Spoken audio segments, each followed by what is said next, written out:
ప్రేక్షకులకు నమస్కారం. ADN news TV మనదర్శి మన local channel. ADN news TV ప్రేక్షకులకు నమస్కారం. వార్తలు చదువుతుంది మీ ప్రసన్నారాం. అంగరంగ వైభవంగా జరిగిన శ్రీ లక్ష్మీ తిరుపతమ్మ గోపయ్య స్వామి వారి కళ్యాణం వివరాల్లోకి వెళ్తే, దర్శి నగర పంచాయతీ బంగారమ్మ బావి వద్ద వేంచేసి ఉన్న శ్రీ లక్ష్మీ తిరుపతమ్మ గోపయ్య స్వామి వారి కళ్యాణ మహోత్సవం అంగరంగ వైభవంగా జరిగింది. ఈ కళ్యాణ మహోత్సవాన్ని తిలకించడానికి భక్తులు అధిక సంఖ్యలో పాల్గొన్నారు. కళ్యాణ మహోత్సవం అనంతరం భక్తులు అమ్మవారికి పూజా కార్యక్రమం నిర్వహించి తమ భక్తిని చాటుకున్నారు. వేద పండితులు భక్తులకు తీర్థ ప్రసాదాలు అందించి ఆశీర్వదించారు. అనంతరం వచ్చిన భక్తులకు అన్న వితరణ కార్యక్రమం నిర్వహించారు. ఓం భూర్భువః ఓం తత్సవితుర్వరేణ్యం భాగవత్సల అందరూ పలకండి. అన్యథా శరణం నాస్తి త్వమేవ శరణం మమ తస్మాత్ కారుణ్య భావేన రక్ష రక్షో గణాధిపన్.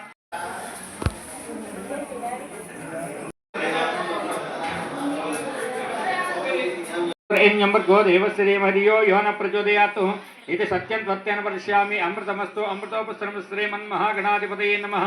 अवसरा कदलीफला खज्जूरफला नारिकेलफला रम्भाफल नैवेद्यं समर्पयामि. अला चूंचंడి. ओम प्राणाय स्वाहा ओम अपानाय स्वाहा ओम व्यानाय स्वाहा ओम वदानाय स्वाहा ओम समानाय स्वाहा. मध्य मध्ये पानीं समर्पयामि. अमृतापिधानमस्ति उत्तरापोषणं समर्पयामि. हस्तौ प्रक्षालयामि पादौ प्रक्षालयामि मुखे शुद्धाचमनीं समर्पयामि. రెండు తమలపాకులు ఒక్క చిల్లర పైసలు అట్టిపండు తీసుకొని స్వామివారికి ఎదురుగా తాంబూలం ఉంచండి. దర్శి మల్లపట్నంలో వేయించేసినటువంటి శ్రీ శ్రీ శ్రీ శ్రీ విరాట్పోతలో వీర బ్రహ్మేంద్ర స్వామి లక్ష్మీ తిరుపతమ్మ స్వామి గోపయ్య స్వామి కళ్యాణం జరుగుతున్నది. కావున ఈరోజు 50 మంది భక్తులు ఈ కార్యక్రమం పాల్గొని కార్యక్రమం జయప్రదం చేసి తీర్థ ప్రసాదాలు తీసుకొని స్వామివారి గొప్ప కటాక్షలు పొందుతారని మరీ కోరుస్తున్నాము. ఈరోజు ఉదయం 11 గంటల నుండి కళ్యాణ మహోత్సవం జరుగుతున్నది. కావున తదుపరి అన్నదాన ప్రసన్న కార్యక్రమం జరుగుతున్నది. ఈ కార్యక్రమంలో పాల్గొని జయప్రదం చేసి స్వామివారి యొక్క గొప్ప కటాక్షలు పొందుతారని ఆశీస్సులు పొందుతారని మరీ కోరుతున్నాము. పూజారి గారు శ్రీ వజ్రమఠ సుబ్బారావు గారు, వారి ధర్మపతి అన్నపూర్ణ, ధర్మకర్తలు కోసిరి విజయలక్ష్మి గారు, వెంకటేశ్వరరావు గారు.